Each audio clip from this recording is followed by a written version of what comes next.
مساء اللذاذ على حبايبنا، اتمنى تكونوا رايقين ويومكم عسل، وبمسي على الناس الرايقه دي خصوصا لانكم جامدين يا جدعان. احلى تحيه رايقه لعيونكم. النهارده كان معانا مشكله واتحلت، شاب وبنت عم عادل للرجاله بنشوف. بس ما تنساش لايك كومنت سبسكرايب، روق عليا، وما تنساش تصلي وتسلم على نور الانوار سيدنا رسول الله صلى الله عليه وعلى اله وصحبه وسلم. ويلا يا معلم.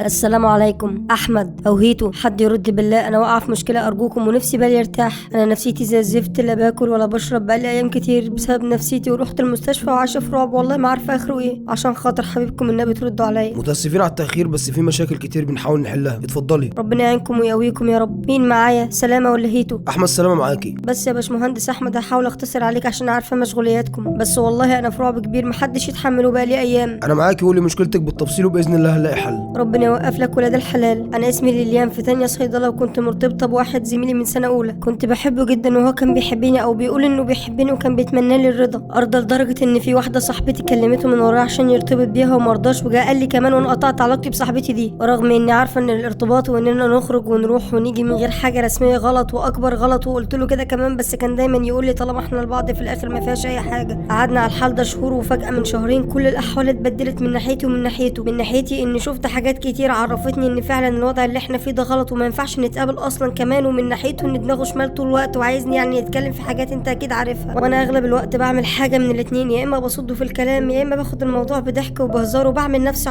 بقفل معاه واعدي الموقف، لحد ما كبرت في دماغه وقال لي لازم تبعتيله صور وحاجات. انا رقبتي تتقطع قبل ما اعملها، فرفضت وتعصبت وما عرفتش اعدي الموقف، وقلت له على اللي انا شايله في قلبي، ان ما ينفعش اللي احنا فيه ده اصلا، وما ينفعش لا تشوفني ولا اشوفك غير لو اتقابلنا في الكليه نسلم على بعض وخلاص. وعرضت عليه انه يجي يتقدم لي زي ما توقعت، ما رضاش ورفض وقالها صريحه كده، انا مش هتجوزك. قال لي كده من هنا، وحسيت ان في تقل كبير على قلبي عشان حبيته بجد والله العظيم. يعلم ربنا انا عملت ايه عشانه، ومش عايزه اقول عشان احتسبت ثواب كل اللي عملته ده عند ربنا. يمكن لو هقول لك حاجه واحده بس فهقول لك انه اخد مني اكتر من 25,000 جنيه وبس، حتى مش هقول اخدهم في ايه، لعل ربنا سبحانه وتعالى ما نقصنيش في الاجر والثواب. لا قولي عادي، يا ريت اعرف اي تفاصيل حتى لو مش مهمه بالنسبه لك عشان اعرف اساعدك لو هقدر. تمام، هو خدهم مني بسبب مرض والده ووالدته. هو شغال في صيدليه والده، وبيقول لي انا ما باخدش من ابويا فلوس وبساعده. قال لي بعدها ان والدته عندها اشتباه في الكانسر وبنعالجه وهو مش عارف يعمل ايه ومحتاج فلوس. وبعدها قال لي ان والده بيعمل عمليه البروستاتا وبرده ما كان في فلوس، وفي المرتين اديته فلوس. يعلم ربنا كلمت ماما وحكيت لها اللي حصل، وصعب عليها بابا ومامته، وادتني خاتم ابيعه رغم انها ما تعرفوش، لكن عشان واثقه في بنتها. وانا كان معايا حلق من وانا صغيره بعته، وكان معاه مبلغ صغير. كل الحاجه دي مع المبلغ اللي معايا عاملين 25,000 وشويه، اديتهم له على مرتين. تمام كملي، ايه اللي حصل بينك وبينه؟ بعد ما قال لي انا مش هتجوزك، وانا قلت له غلط اللي احنا فيه ده، قلت له خلاص كل واحد فينا يروح لحاله، بس بقولها وانا مستنيه يقول لي لا انا عايزك ومتمسك بيكي وهتقدم لك، او على الاقل مش هنعمل حاجه لا غلط ولا حرام. عايزاه يقول لي اي حاجه تحسسني انه باقي عليا حتى. هو قال، بس للاسف قال لي اللي ما تخيلتش يوم انه يقوله. قال لي عشان يعني عايزك تتصوري لي وكده، تقومي تقولي لي هبعد عنك، ما انا ممكن اركب لك صور واحطك في اي وضع انا عايزه. متخيل يا احمد كميه الحسره والوجع اللي في قلبي وانا بسمع الكلام ده من واحد انا بنيت مستقبلي على الحب ليه. قلت له انت بتتكلم جد؟ قال لي انا ما بهزرش، ولو عايزه تجربي يلا نجرب. قلت له اعمل اللي تعمله. رد وقال لي ما انا لو عملت كده مش هشوفها انا لوحدي. بقول له يعني ايه؟ قال لي كل حاجه هتوصل لاهلك واصحابك وحتى زمايلنا اللي في الكليه. بدا يا احمد عمر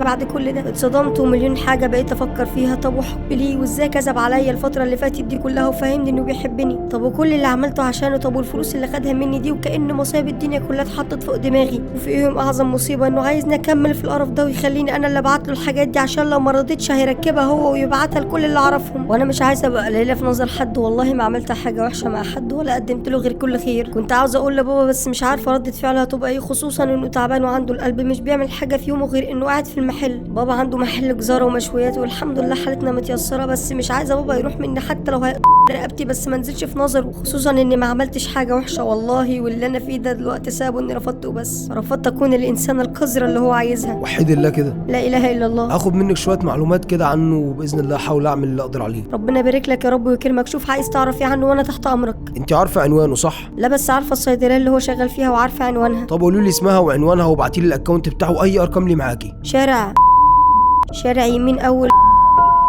ده عنوان الصيدليه، وده الاكونت بتاعه، وده رقمه اللي معايا وبيفتح عليه واتس. تمام الله ينور. مش محتاج اي معلومات تاني؟ لا دول كفايه دلوقتي، ولو احتاج تعرف عنه حاجه هقولك. ماشي، ربنا يكرمك يا رب ويوقف لك ولاد الحلال ويحبب فيك خلقه. شكرا قوي والله يا احمد، حتى لو ما عملتش حاجه شكرا انك سمعتني. انا كان جوايا هم كبير قوي وفكرت كتير اعمل في نفسي حاجه بسبب اللي شايله في قلبي، ومش عارفه افضفض مع حد، بس بحس ان زوري بيوجعني من كتر ما انا ماسكه نفسي من العياط. ببص لفوق وبقول يا رب وخلاص. حتى امتحاناتي قربت ومش عارفه لا اذاكر ولا ابص في ورقه حتى من اللي جوايا، كل حاجه قدام عيني بتضيع فجاه. ان شاء الله ربنا يقدم اللي فيه الخير، وانا هسيب اللي معايا لحد ما الموضوع ده يخلص ان شاء الله. مش عارفه اقول لك ايه والله. شكرا يا احمد. شكر لله، لو في جديد هبلغك. تمام.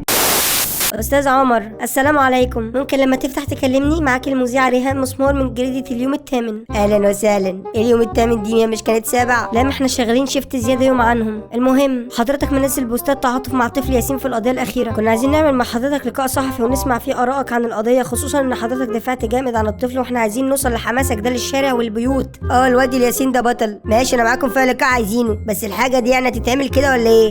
كده ازاي يا فندم؟ كده بالحب يعني من غير اي مصلحه؟ انا بص رجلك ابعد عن الثاني. قصد حضرتك مقابل مادي؟ مثلا. لا حضرتك احنا مش بندي اي مقابل مادي، لكن بنوصل صوتك للناس وكل الناس بتعرفك وبتتشهر. وكمان لو عايزنا نضيف اكونتاتك للقاء اللي هنعمله تمام مفيش مشكله. احط لي الاكونتات، عايز فولورز. اقعد على النت، اسمع مسلسل، اعمل حاجه، اشتغل في شغلانه. تمام يا فندم. حضرتك حابب نعمل لقاء فين؟ نيجي لحضرتك ولا تجيلنا مقر الشركه؟ لا اجيلكوا فين؟ هي ناقصه مواصلات وبهدله؟ اللي عايزني يجيلي. وبعدين معلش ثواني، انا دخلت عندك على الايميل لقيته مقفول، مع ان المذيعين دول بيحبوا الصيت والفشخره والاكونت شكله جديد، ودورت على جريده ولا موقع اليوم الثامن ده ما لقيتوش. ايوه يا استاذ عمر، احنا لسه جريده جديده وكمان يومين هنفتح اليوم التاسع. كمان يومين يبقى اليوم العاشر بقى. ما تضحكش ليه يالا؟ ما علينا. حضرتك ده اول موضوع وقضيه نناقشهم في الموقع بتاعنا، وحضرتك هتكون اول ضيف. المهم بس الفولورز، انتوا عندكم كام فولو اصلا؟ ابعتي لينك الصفحه ولا الموقع. عندنا 2 مليون متابع يا فندم، احنا بنبدا على كبير. ثواني هبعت لك اللينك، ده لينك صفحتنا يا فندم، وهتلاقي جوه لينك الموقع وكل التفاصيل الخاصه بينا. بدخل على اللينك بيجيب لي تسجيل دخول على الفيس. ازاي المفروض يجيب لك الصفحه على طول؟ لا عادي، ساعات الفيس بيكون فيه مشاكل. طب بلاش يا استاذ عمر تسجل، لا يقفلوا لك حسابك ولا حاجه. حساب مين اللي يتقفل؟ انا لا صاحبي هاك حرفيا يا رجاله، اكونت مقفول. انا خلاص سجلت الدخول بس مفيش صفحات ظهرت. مش عارفه، كده يبقى الفيس فعلا عندك فيه حاجه. مش قلتلك؟ خلاص فكك. تمام ماشي انا معاكم. هنعمل الحوار ده امتى؟ ممكن بكره يا فندم تدينا عنوان حضرتك وهنبعت لك صحفيين من عندنا يعملوا معاك اللقاء. لا انا عايزك انت كمان معاهم. احنا هنهزر مع بعض، ده بجد هنهزر احنا. انت هتعشميني وتخلي بيا؟ مش فاهمه حضرتك. عايزك تيجي معاهم. تمام هحاول يا فندم. ممكن العنوان اللي هنجيلك فيه؟ اللي انا بقعد في الصيدليه بتاعتنا بتاعت العيله دي عنوانها. انا بقعد بالليل من بعد 7 كده لحد 2. تمام بكره ان شاء الله انتظرنا في اي وقت. ماشي هنعمل اي حاجه عشان الطفل ياسين. المهم اللينكات بتاعتي بس عشان الفولورز. امين. لا انت بتهزر. تمام. عم عادل، يا خبر ازرق، سلامه. انت ايه اللي دخلك علينا اوضه النوم انا وام عمرو؟ ايش قصدك بالكلام ده؟ اوضه نومي ايه؟ انا كلمتك. كنا بنجهز ليله سعيده ومولع الشموع ولسه هقول احلى كلام، لقيت التليفون بيعمل تن. الولايه بتقول لي رد على الغندره بتاعتك. طلعت انت عامل لي مشاكل مع الوليه، ده وقته؟ لا يا عم وريها ان انت راجل لا تعرف الخيانه يا عم عادل. ده انت حتى من يومين اتعرض عليك من 50 واحده انك تخون ام عمرو وانت رفضت. امتى ده؟ صح، لما ال50 واحد عرضوا عليا. جدع فكرتني. وانا اقدر اخون قطعه الكيكه المغطاه بالبيستاشيو دي؟ اثبتت الاطباء ان قلبي يمتلك 3 عناصر مهمه، الدم والاكسجين وام عمرو. يا عم ركز معايا انجز، انا جايلك في موضوع مهم. لا سوبيا ولا خروب ولا تمر، عادل بيموت في ام عمرو. طب اجي لك وقت تاني ولا ايه؟ لا مؤاخذه، الشموع والبرفان اللي الولايه رشه مؤثر عليا. انا طلعت البلكونه ولعت سجاره. قولي ايه الحكايه؟ شكل الموضوع مهم. انا مستنيك تخلص الفيلم الرومانسي بتاعك ده عشان ننجز. كل اذان صاغيه. في بنت كلمتني وطالبه مساعدتنا، كانت بتحب واحد زميلها في الكليه واديته 25 باكو عشان قال لها وابويا وامي تعبانين. بعدها الواد كان عايز يدخل معاها في سكه شمال والبنت رفضت وقال لها هركب صور وهفضح واعمل، والبنت خايفه. يا ابن قليل من يقدر الحب في هذا الزمان. البنت خايفه من وقتها تحكي لحد، وده مسبب لها ازمه نفسيه، وكانت عايزه تعمل في نفسها حاجه لولا ستر ربنا وانها رجعت لعقلها. في نفس الوقت الواد كان عليها الفلوس، وفوق كل ده عايزه تعمل اللي هو عايزه والا هيفضحها في الكليه وسط اهلها واصحابها. عيل فين الواد ده؟ نروح نعمل معاه الصح. اصبر على رزقك. انا خدت منها معلومات تخص الواد ده، شغال في صيدليه ابوه، ودخلت كلمته فهمته ان انا مذيع وعايز اعمل معاه لقاء يقول راي فضيله الطفل ياسين. انا كمان عايز اعمل لقاء. رسالتي للراجل الشاب ده احذر من عادل عشان لو شافك في حته هيسنترك. طلعها عندك في الموقع. موقع يا عم الحاج؟ انا اللي بقول له كده. ما تفوق يا عم عادل شويه، الموضوع كبير مش وقت هزار. لا مؤاخذه. معاك. المهم الواد ده انا خدت عنوانه وبعت له لينك من لينكاتنا على اساس انها صفحه الجريده، وسجل دخول والاكونت بتاعه بقى عندي. جميل. وبعدين لقيت بلاوي عنده. لا الواد ده ما راهوش غير بلوتين. اول حاجه الحوار بتاع البنت ده، شفت الشات كله واخدته سكرين فيديو، وحوار تاني كده من ده بيكلم بنت عندها 13 سنه ودايس معاها جامد صور وفيديوهات وبتاع، بس لسه ما قابلهاش. مش بقول لك عيال طب وبعدين ايه اللي في دماغك؟ هبعت لك مسج على الواتساب فيها اكونت الواد والباسورد بتوعه تخليهم معاك، والسكرين فيديو بتاع شات البنتين الصغيره واللي تبعنا، واخر حاجه عنوان الصيدليه اللي هو شغال فيها. عايزك بكره على الساعه 9 بالليل تاخد الرجاله وتروح له، اتصل بيها اقول لك تعمل ايه بالظبط. ماشي، اكلم حمدان لو رجع من السفر اخده معانا وكمان. تمام. The next day. سلامة يا عم عادل خلي تليفونك في شبكة، هتصل بيك دلوقتي، احنا ركبنا ميكروباص البوب ورايحين. هتصل بيك انا. سلامة احنا داخلين على الصيدلية اهو. تمام زي ما قلت لك بقى وتعامل. سلامة يا عم عادل هو الواد اخد من البيت 25 ولا 15؟ هي متأكدة من المبلغ؟ بعتت له 25,000 على مرتين. كده فهمت. ماشي اخلص واكلمك. تمام. سلامة ايه يا عدول عملت ايه؟ خلصنا وبتصل بيك، تليفونك غير متاح، عايزك. التليفون فاصل، انا فاتح الاكونت من موبايل اخويا عشان لو احتجت اي معلومات ابقى معاك. عملت ايه قول لي؟ كان يوم عالمي والله. رحنا انا وشيكو وحمدان والبوب الصيدليه، ركننا الميكروباص ودخلنا لقينا الواد قاعد جوه. كان الواد ابن اختي عنده ميكروفون مصدقني بيه ونسيه عندي، خدته معاه بما اني صحفي. دخلت عليه حطيت له الميكروفون وقلت له اياك ولك ما هو منسوب اليك. لقيته اتخض وقال لي انت مين؟ قلت له انا الاستاذ الصحفي عادل اديب اخو عمرو اديب من موقع اليوم الثامن. قال لي انت تبع الاستاذه اللي كلمتني؟ قلت له هي. لقيته بيقول لي ما جاتش معاك ليه؟ راح حمدان اداله كشاف على وش الواد اتخض. قلت له ما تسالش عليها قدامه عشان دي مراته. قال لي مش عايز اعمل لقاء ولا غيره. قلت له لا مفيش لقاء، احنا جايين لك بخصوص انك متهم واجب عليك دفع 25,000 بتوع ليالي. ليليانا يا عم عادل. هي الوليه دي. قال لي انتوا تبعها بقى وعاملين النمره دي من البدايه؟ قلت له احنا صحفيين وهنكتب عنك في كل حته ومعانا ما يثبت، وفتحت الاكونت بتاعه عندي ووريته الشات مع ليالي ومع البت الصغيره. لقيته مبرق واتنفض من مكانه وطلع تليفونه ومسح الشات من عنده. بعدها جبت له السكرين فيديو اللي انت بعته لي، قلت له لسه ما اتمسحوش وموجودين اهم. قال لي عايزيني من الاخر. قلت له 25,000 وفيهم 5,000 للرجاله. قال لي معيش جنيه واحد. راح شيكي قال له مش عاوزين فلوس، هات لي 350 علبه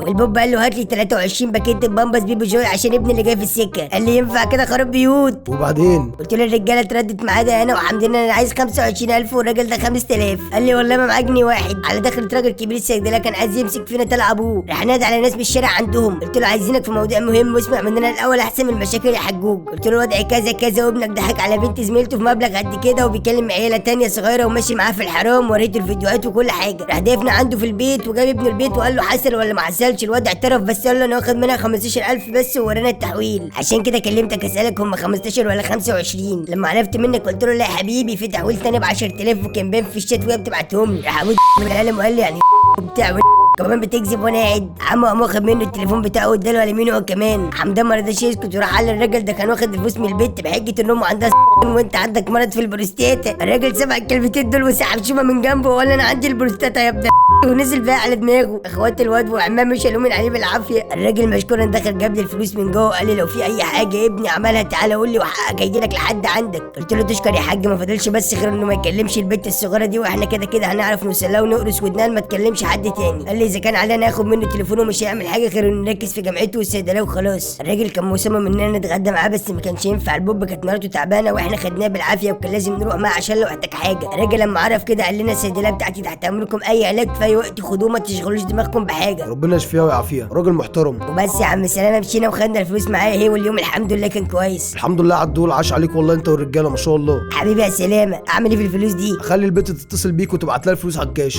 تمام يا ابو غوالي. ليليان ايه يا سلامة معاك؟ في جديد ولا ايه؟ لو عايز معلومات تانية انا موجودة اهو اقول لك اللي انت عايزه. لا خلاص. خلاص ايه؟ ما لقيتش حل؟ يعني تقريبا كده متعقده وملهاش حل. الحمد لله على كل حاجة، ربنا يتولاني والف شكر لحضرتك، تعبتك معايا، كان نفسي اعيش راسي مرفوعة ومحدش يكسرني بكلمة ولا يبص لي بصة وحشة. الحمد لله. اذا انت بس ربنا وان شاء الله تتحل. ربنا يحلها من عنده يا رب. طب اهو الحمد لله ربنا استجاب لدعائك. ايه ده؟ مش فاهم حاجة. مشكلتك اتحلت الحمد لله. نعم ازاي؟ حصل ايه؟ مش فاهمة. مش هيكلمك تاني ولا هيتعرض لك وفلوسك كلها ترجع لك وبس كده. طب ازاي ده حصل؟ انت بتتكلم جد؟ وحياة اغلى حاجة عندك انا بصدق بسرعة. بص هديلك رقم عم عادل انت كده عارفاه، لو مش عارفاه فهو تبعنا واعتبريه زي والدك، ده هيبعت لك الفلوس بتاعتك على محفظتك، وبالمره لو عايزه تعرفي تفاصيل وده حصل ازاي احكي لك، ده الرقم. انا مصدومة مش مستوعبة ان ده بجد. اتصلي بس بيه الاول يفهمك على كل حاجه وبعدين كلميني. حاضر. سلامة معاكي. انا مش عارفه اقول لك ايه ولا عارفه اعمل ايه والله. الف الف شكر على كل اللي عملته معايا. عمو عادل الراجل المحترم ربنا يبارك له فهمني اللي انتوا عملتوه، بعت لي الفلوس كلها وخلاني بلكت عمر واداني رقم ام عمرو ومراته، قال لي لو احتجتي اي حاجه اعتبريها زي والدتك وقولي لها هي هتقول لي. ربنا يكرمه ويبارك له. انا مش عارفه والله العظيم اشكرك ازاي. ربنا يبارك لك يا رب ويرزقك الجنه، يا رب يرزقك الجنه يا رب. اللهم امين يا رب واياكم. لا شكر على واجب، انا حاولت والحمد لله ربنا يسر لنا كل حاجه. ربنا يرزقك الفردوس الاعلى بحق كل فرحه قلبي دي والله، شكرا من كل قلبي.